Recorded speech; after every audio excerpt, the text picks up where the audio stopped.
Welcome to the Christmas message for 2020 for Emmanuel Church in Saltburn and St Thomas's Church in New Marske.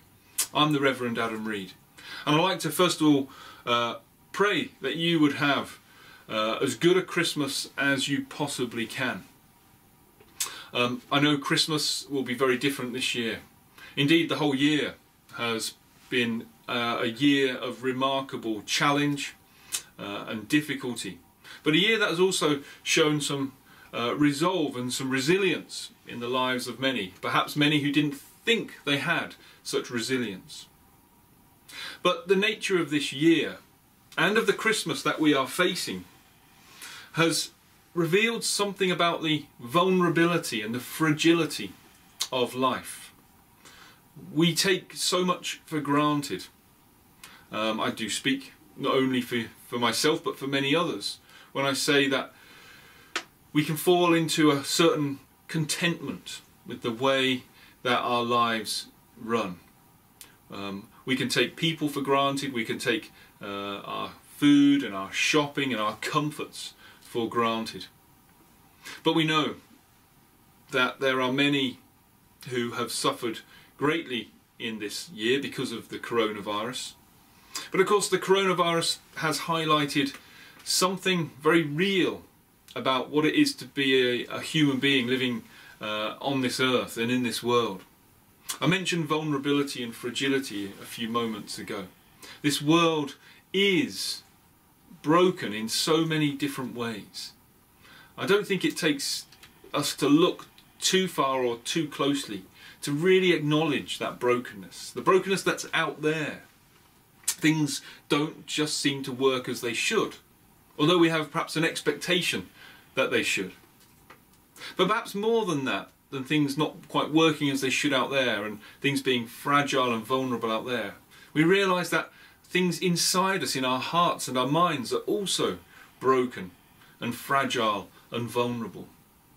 And the effects of the coronavirus, both from the health perspective and from the wider knock-on effect, both for economics and our daily living, has revealed to us just perhaps how deep that fragility and vulnerability and that brokenness is. So what do I want to say to you this year? Well, this year has been marked by the image of the rainbow, a symbol of hope. It's a biblical symbol of hope. It comes at the end of the story of Noah and the ark, where the world is flooded because God sees how dark and broken human beings are and how they have made such a mess of things. But at the end of that story of where he saves Noah and the animals and those on the boat with Noah, he promises never again to destroy the world in such a way. And a sign of that is the rainbow. It's a sign that part of God's big plan is to bring hope and salvation and rescue.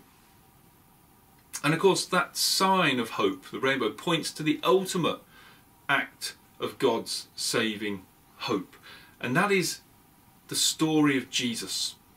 And it's the story of Christmas and Easter.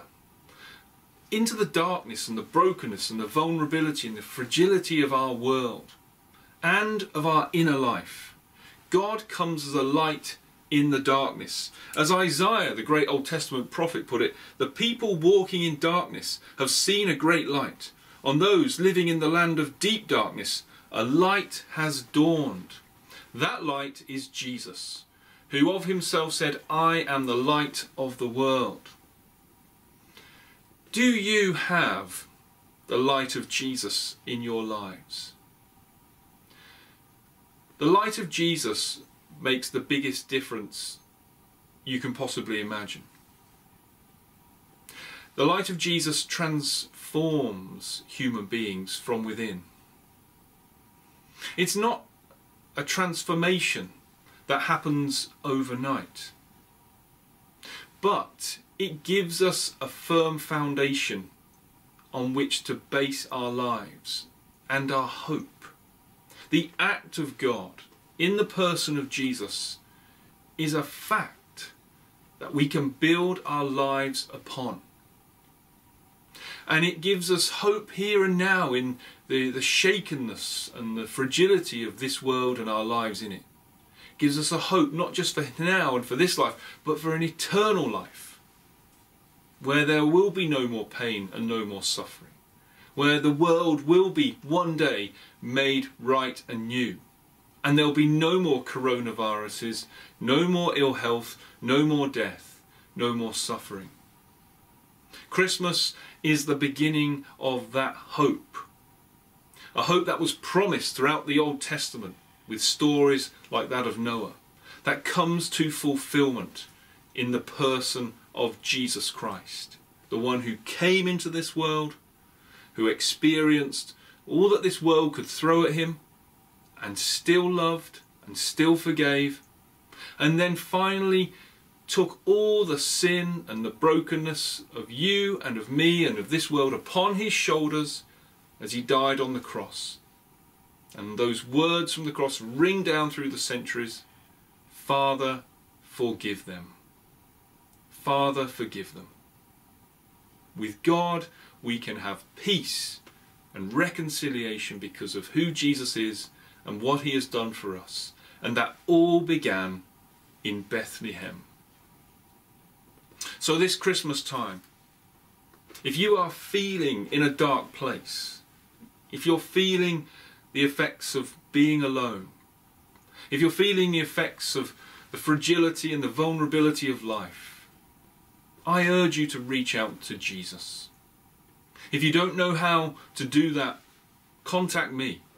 Speak to a member of Emmanuel or St. Thomas's churches.